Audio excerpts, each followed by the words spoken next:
Hi, and thanks for logging on to the Daily DVAR Halacha. And here's a brand new halacha for you, and it's for Thursday, 8th day of August, 7th day of Av. Here we go. Okay, today I want to tell you something.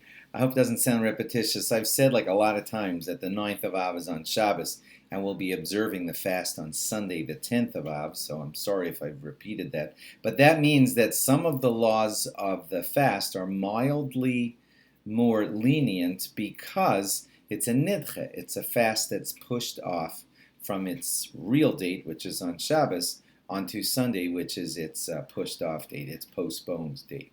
So all healthy people are expected to fast like regular. But here's where it gets interesting.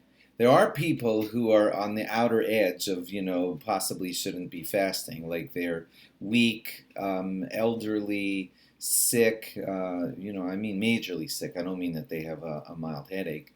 Those kinds of people who know that they have medical issues should speak to their rabbis, but speak to your rabbi early so you have exact guidelines and the rabbi could tell you, look, it's a nidche, it's a fast that's been pushed off from Shabbos.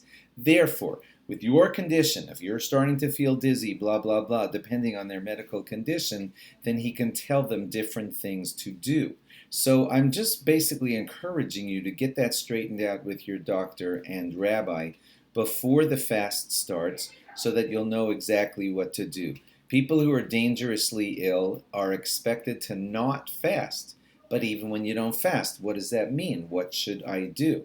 Incidentally, a law that some people don't know is that if halachically you're not supposed to be fasting, then, and you decide, well, I just want to try anyway.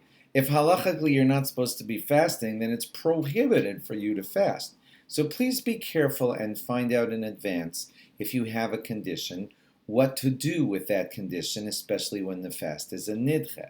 People who are elderly, ill, sick, just had a baby, nursing or whatever, and it might be hot in your area. In Baltimore, it's actually not going to be crazy hot this Sunday, but some cities it's going to be possibly very hot. Speak to your doctor in advance and your rabbi and get a plan. I have a relative, I don't want to embarrass them and say their name, but I know a relative that elderly, and that elderly person has heard from their doctor that what they can do is sip tiny amounts of liquid that have sugar in them, measured amounts, and you space out those amounts over a couple of minutes each. So every time you ingest that small amount of liquid, you're not really drinking officially because it's a small amount spread out over long periods of time. Well, for the person I'm referring to, that's enough to get them through the fast.